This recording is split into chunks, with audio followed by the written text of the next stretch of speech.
وقال قال رسول اللہ صلی اللہ علیہ وسلم لا تقبل الصلاۃ بغیر طہور۔ نبی پاک صلی اللہ علیہ وسلم نے ارشاد فرمایا ہے نماز جو ہے بغیر طہارت کے نہیں ہوتی۔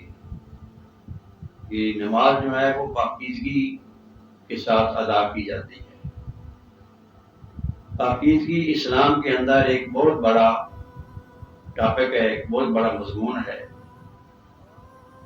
ایک بہت بڑی عبادت ہے۔ بلکہ اللہ پاک نے فرمایا کہ ان اللہ یحب التوابین و یحب المتطہرین۔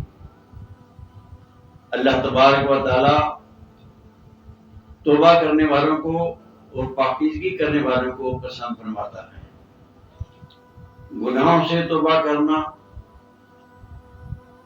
انسان جو ہے برے کاموں سے نفرت کرے اور ہر بری بات کو چھوڑ دے، اللہ تبارک و تعالیٰ کے ہاں وہ انسان زیادہ مقبول ہوگا جو اپنے آپ کو گناہوں سے بچاتا ہے اور نیکی کی طرف رجوع کرتا ہے۔ فرمایا کہ التائب من الذنب کمن لا ذنب لہ، گناہوں سے توبہ کرنے والا ایسا ہے کہ جیسا کہ اس نے کوئی گناہ نہیں کیا، یا ایسا ہے کہ کیا کام جیسا کہ اس کی ماں نے اس کو ابھی جنا ہے۔ انسان جب سچے دل کے ساتھ توبہ کرتا ہے تو اللہ تعالیٰ فرماتے ہیں کہ میں اس کے گناہوں کو معاف فرما دیتا ہوں۔ یہ مہینہ رمضان کا بھی جو ہے یہ توبہ کا مہینہ ہے، یہ بخشش کا مہینہ ہے، یہ رحمت کا مہینہ ہے، یہ گناہوں سے چھٹکارے کا مہینہ ہے۔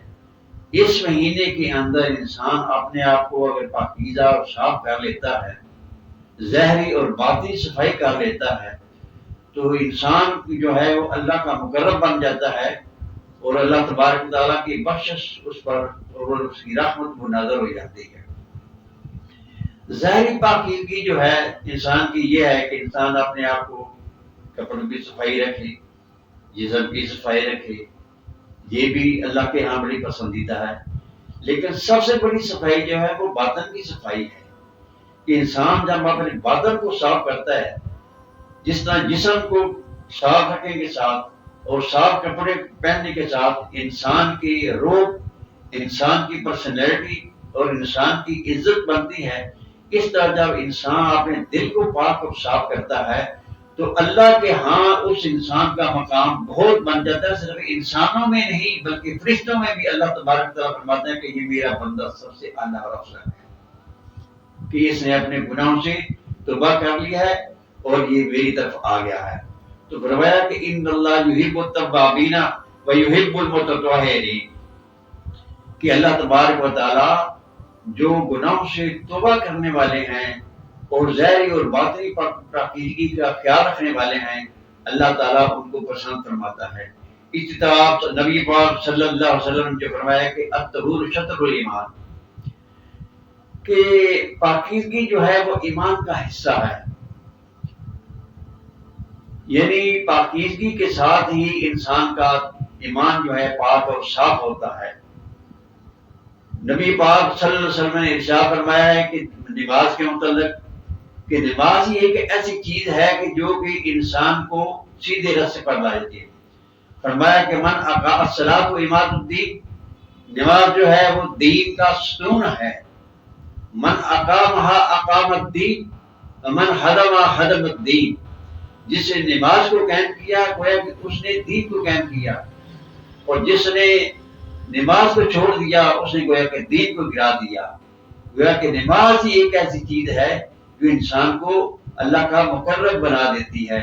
اسی فرمایا کہ الصلاۃ اماد الدین، نماز دین کی ہے۔ تو الطہور شطر الایمان، اور فرمایا کہ نماز جو ہے وہ بغیر طہارت کے قبول نہیں ہوتی۔ اس لیے انسان جب نماز کو ادا کرے، اللہ کی طرف آئے، اپنی ظاہری اور باطنی پاکیزگی کرے۔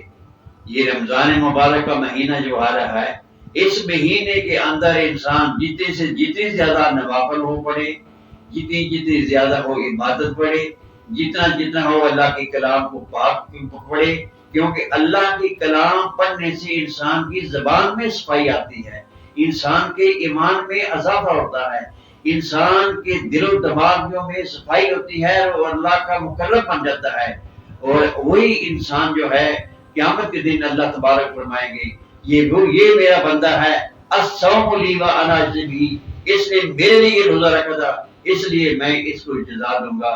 تو اللہ تبارک و تعالیٰ روزے دار کو اور اپنے آپ کو اس مہینے کے اندر پاکیزگی کرنے والے کو اور اپنے آپ کو صاف رکھنے والے کو، گناہوں سے بچنے والے کو اللہ تعالیٰ بہت پسند فرماتے ہیں۔ اس لیے فرمایا کہ التائب من الذنب کمن لا ذنب لہ، کہ جو انسان گناہوں سے توبہ کرتا ہے گویا کہ وہ ایسا ہو جاتا ہے کہ ہم سے کبھی گناہ نہیں کیا۔ تو اللہ تبارک و تعالیٰ ہمیں گناہوں سے بچنے کی توفیق عطا فرمائے اور اپنی رحمت سے ہمیں صحیح اور سیدھے راستے پر نبی پاک صلی اللہ علیہ وسلم نے ارشاد فرمایا ہے اس کے مطابق اور آپ کی سیرت کے مطابق عمل کرنے کی توفیق عطا فرمائے۔